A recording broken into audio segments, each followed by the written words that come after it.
இது சண்டே பிளாக்கோட part 2 video. Part 1 பார்க்காதவங்களுக்கு பார்ட் 2வில் வந்து டிஸ்கிரிப்ஷனில் லிங்க் தரேன், மறக்காமல் செக் பண்ணி பாருங்கள். கேக் கட்டிங் எல்லாம் முடிஞ்சதுக்கப்புறம் வந்த லஞ்ச் எல்லாமே பாத்திரத்தில் மாற்றிட்டோம் எல்லாருக்கும் பரிமாறணுன்றதுக்காக. சண்டே ஸ்பெஷல் என்னென்னா எல்லோ கலர் கேசரி, அதுக்கப்புறமா வந்து எக் பாயில் பண்ணது, ஆனியன் ரைத்தா, அதுக்கப்புறம் வந்து குருமா அதாவது சேர்வான்னு சொல்லுவாங்களா அது, அதுக்கப்புறமா வந்து சிக்கன் 65, அதுக்கப்புறம் ஜீரக சம்பா சிக்கன் பிரியாணி 2 பக்கெட். இதுதான் சண்டே ஸ்பெஷல். மூணாவது அக்கா பசங்க வந்து ரெண்டாவது அக்காவுக்கு கிஃப்ட் கொடுத்தாங்களா, அது ஓப்பன் பண்ணி பார்த்தாங்க, கண்ணாடி மாதிரி இருந்துச்சு. சரி அது அப்புறம் பார்க்கலாம்னு சொல்லிட்டு வந்தவங்களுக்கு எல்லாரையும் சாப்பாடு பரிமாற ஆரம்பிச்சிட்டோம்.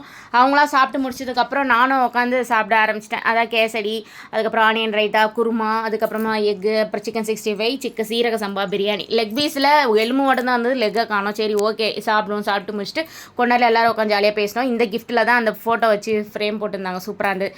அதுக்கப்புறம் மணி 4:30 மணி ஆச்சா, எல்லாருக்கும் பாய் சொல்லிவிட்டு நாங்களும் கிளம்பிட்டோம். ஈவினிங் வந்து ஒரு ஃபங்க்ஷன் போகணுன்றாங்க. எங்கள் அண்ணனுக்கு பாய் சொல்லிவிட்டு, அதுக்கப்புறமா எங்கள் மூணாவது அக்கா பசங்களுக்கும் எங்கள் அக்காவுக்கும் பாய் சொல்லிட்டு நாங்களும் கிளம்பிட்டோம். வர வழியில் நான் ஒரு லெமன் ஜூஸ் குடித்தேன். மதியானம் ஹெவி சாப்பாடுன்றனால லெமன் ஜூஸ் இல்லை லெமன் சோடா குடித்தேன். ஹஸ்பண்ட் வந்து சாத்துக்குடி ஜூஸ் குடித்தாங்க. 2 பேரும் குடிச்சிட்டு கிளம்பிட்டோம். ஈவினிங் ஃபங்க்ஷன் வீடியோ இருக்குது, நான் பார்ட்டியில் அப்லோட் பண்ணுறேன். பாய்.